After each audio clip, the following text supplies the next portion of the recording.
বাইশব আমার বন্ধুরা আমার, আল্লাহ রাব্বুল আলামিন আমার আল্লাহ তাআলা তিনি পৃথিবীর জমিনে কোন মানুষ যখন আল্লাহকে আল্লাহ বলে ডাক মারে, আল্লাহ পাক রাব্বুল আলামিন ফেরেশতাদেরকে ডাক দিয়ে বলে, ফেরেশতারা রে, আমার বান্দাটা আমি আল্লাহ রাব্বুল আলামিনকে আল্লাহ বলে ডাক দিতে আসি, বলো বলো এই ফেরেশতারা, আমার বান্দাকে কি পুরস্কার দেওয়া যায়? ফেরেশতারা ডাক দিয়ে বলে, আল্লাহ আপনার বান্দাকে আপনি কি পুরস্কার দিবেন আপনি ভালো জানেন, আপনার বান্দার পুরস্কার আপনি দিবেন, আমরা সাক্ষী থাকব। ফেরেশতাদেরকে আল্লাহ রাব্বুল আলামিন সাক্ষী রেখে বলে, ও ফেরেশতারা, আমার বান্দাটা আমি আল্লাহ পাক রাব্বুল আলামিনকে যখন আল্লাহ বলে ডাক দিয়েছি, আমি আল্লাহ রাব্বুল আলামিনের পক্ষ থেকে আমার বান্দাকে জান্নাতে যাওয়ার জিম্মাদার আমি আল্লাহ হয়ে গেছি। ও আমার ভাইয়েরা, সেই আল্লাহকে ডাকবার দরকার আছে না নাই? আরো জোরে ক।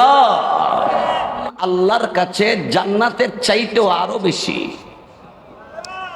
একজন মুসলমানের দাম আরশে আজিমের চেয়ে বেশি। আরো জোরে কোন সুবহানাল্লাহ। দেখেন একটা মুসলমানের দাম কত।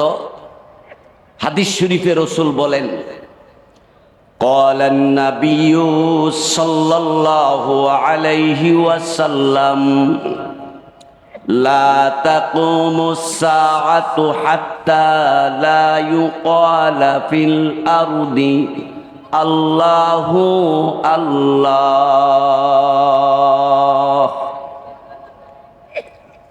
এই পৃথিবীতে একজন পুরুষ বা মহিলা আল্লাহকে যদি আল্লাহ বলনেওয়ালা থাকে তো আল্লাহ তাআলা কিয়ামত করবেন না। তাহলে একটা মুসলমানের দাম বেশি না কম? একজন মুসলমানের দাম আল্লাহর কাছে এত বেশি,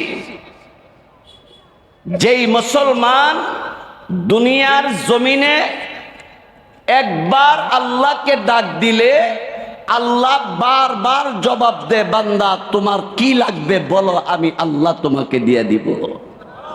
আরো জোরে ক। দেখেন আল্লাহ আমাদেরকে নিয়ামত এই পরিমাণ দিছে, মাথার উপরের দিকে তাকাইলেও আল্লাহর দেওয়া নিয়ামত, পায়ের নিচেও আল্লাহর দেওয়া নিয়ামত। লম্বালো চিনেন? লম্বালো মাটির নিচে হয় না উপরে হয়? লম্বা আলু লাগান না লত লাগান? লত লত লাগাইয়া আপনি বাড়িতে এসে বয়ে রইছেন, কয়েক মাস পরে এই ক্ষেতের মধ্যেই মুড়া মুড়া লম্বা আলু দিল কেডা? আরো জোরে কন আল্লাহু আকবার, আল্লাহু আকবার। বাইশব আমার, আমরা যারা ডাইনে বামে দাঁড়িয়ে আছি সকলে ভিতরে বসে পড়ি। মাহফিলের প্যান্ডেলের ভিতরে বসলে আল্লাহর পক্ষ থেকে আপনি রহমতের ভাগ্যবান হবেন, রহমতের বাগী হবেন। এই জন্য আমরা এদিক সেদিক ঘোরাফেরা না করে প্যান্ডেলের ভিতরে বসে পড়ি। আমি আপনাদের সামনে আল্লাহর কালাম থেকে তিলাওয়াত করেছি, নবীজির হাদিস থেকে একখানা হাদিসে কারিমা তেলাওয়াত করেছি। তেলাওয়াতকৃত আয়াতে আল্লাহ প্রথমে জাহান্নামীদের কথা বলছেন।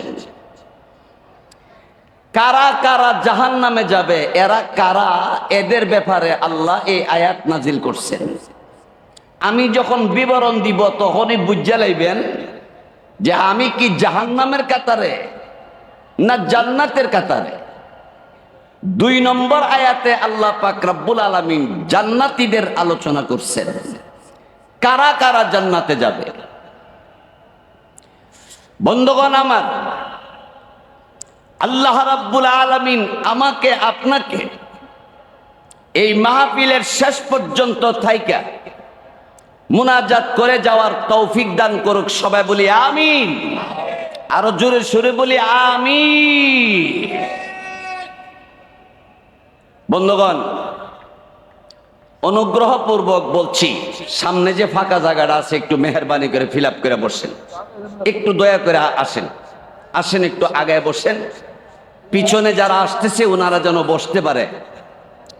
একজন যদি আরেকজনের জায়গা করে দেন, আল্লাহ জান্নাতের ভিতরে জায়গা করে দিব।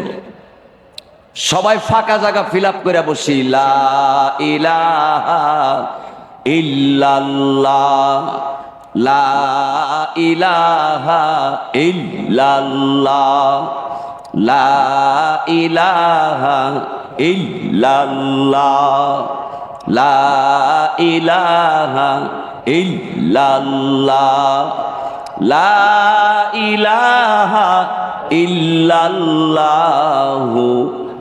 মুহাম্মাদুর রাসূলুল্লাহ সাল্লাল্লাহু আলাইহি ওয়াসাল্লাম। ভাই সব, আমি যে আয়াত পড়েছি এই আয়াতের মধ্যে আল্লাহ প্রথম বলেন ফাআম্মা মান তাগা, যারা সীমা লঙ্ঘন করবে তাদের ঠিকানা জাহান্নামে হবে। যারা সীমা লঙ্ঘন করবে তাদের ঠিকানা কোথায়? জাহান্নামের মধ্যে হবে। প্রশ্ন জাগতে পারে, সীমা লঙ্ঘনকারী কারা? এরা কারা? তাফসীরি কিতাবের মধ্যে লেখছে, এক নম্বর হইল যারা আল্লাহ বিশ্বাস করে না। এমন লোক আছে না নাই? আল্লাহ বিশ্বাস করে না। আপনারা কি আল্লাহ বিশ্বাস করেন? সবাই করেন? কয়জন?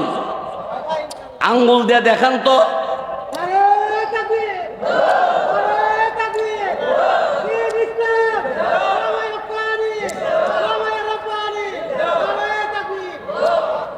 আমার ভাইয়েরা, বন্ধুরা, বা এক নম্বর হইল যারা আল্লাহ বিশ্বাস করে না, সীমা লঙ্ঘনকারী। দুই নম্বর হলো যারা নবী মুহাম্মাদুর রাসূলুল্লাহ সাল্লাল্লাহু আলাইহি ওয়াসাল্লামকে শেষ নবী মানে না। এমন একটা দল আছে না নাই? এই দলের নাম কাদিয়ানি। এই দলের নাম কি? এরা মুসলমান দাবি করে, কিন্তু ইসলামের দৃষ্টিতে তারা কাফের। তারা কি? কাফের। তিন নম্বর হলো সীমা লঙ্ঘনকারী, যারা কিয়ামত বিশ্বাস করে না। আপনারা বলেন কিয়ামত হবে কি হবে না? আল্লাহ যেহেতু কোরআনে বলছে কিয়ামত হবে, যে কোরআন সত্য, আল্লাহর কথা সত্য, কিয়ামত হবে এটাও সত্য। বন্ধুগণ আমার, ভাইয়েরা আমার, আল্লাহ পাক রব্বুল আলামিন তিনি আমাদেরকে নিয়ামত দিয়ে ভরপুর করছেন। আমার আপনার সাথে যে দুইটা চোখ আছে, এই দুইটা চোখের দাম কত? যার চোখ নাই তারে জিগাইলে পাইবেন এই চোখের দাম কত। এই চোখ দিয়া আপনি রাস্তাঘাট ভালো মন্দ দেখে চলাফেরা করতে সুযোগ পান। আল্লাহ বলেন বিদ্যুতের বিল প্রতি মাসে মাসে দিতে হয়, আর আমি যে লাইট লাগাই দিছি এই লাইটের বিল আমি আল্লাহ চাই না। আমি চাই তুই শুধু আমারে ডাক দিবে আল্লাহ কইরা। সুবহানাল্লাহ, জোরে কর। তুই যদি বান্দা আমি আল্লাহরে ডাক দেস, আমি বান্দা তোর যা লাগবে আমি সব দিব। এই ভাই, আল্লাহ পারবো নি দিত? আল্লাহর কাছে আছে না নাই?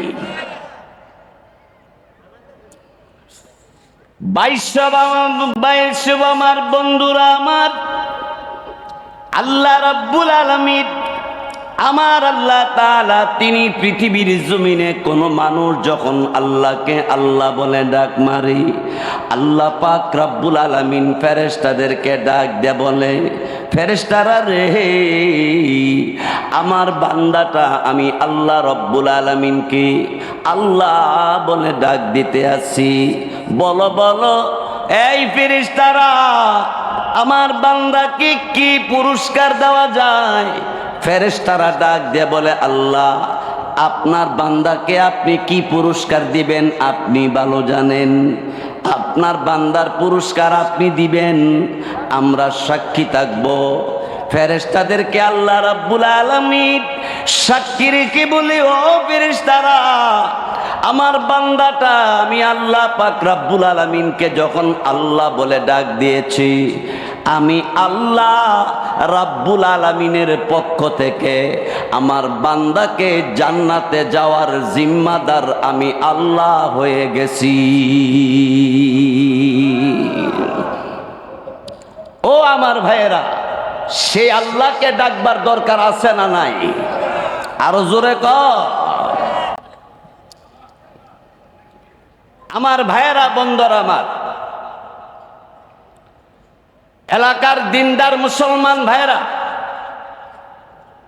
এই বুধল মধ্যপাড়া শের মোহাম্মদ বাড়ির যুবক ভাইয়েরা অক্লান্ত মেহনত করে আজকের এই মাহফিলে আয়োজন করছেন, আর আপনারা এই মাহফিলে এসে বসছেন। আমরা যারা বয়ান করতেছি, যারা শুনতেছি, যতক্ষণ বসে থাকবো ততক্ষণ পর্যন্ত গুনাহ মাফ হইতে থাকবে। আমাদের গুনাহ আছে না নাই? হাই, গুনার অভাব নাই। বন্ধুগণ আমার, ভাইয়েরা আমার,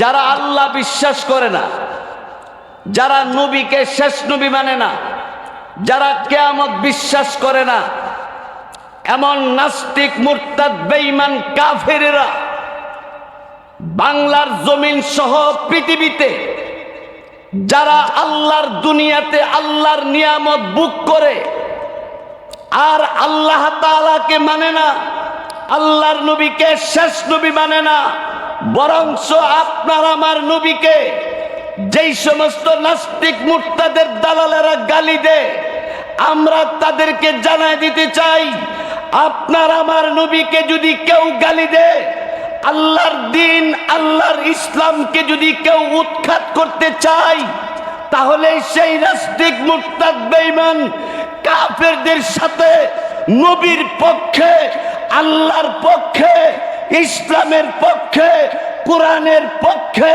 যদি লড়াই করতে হয়, ওই মুসলমান একসাথে দুই হাত উঁচু করে বলো, কে কে যাবেন সেই যুদ্ধের ময়দানে? কে কে যাবেন?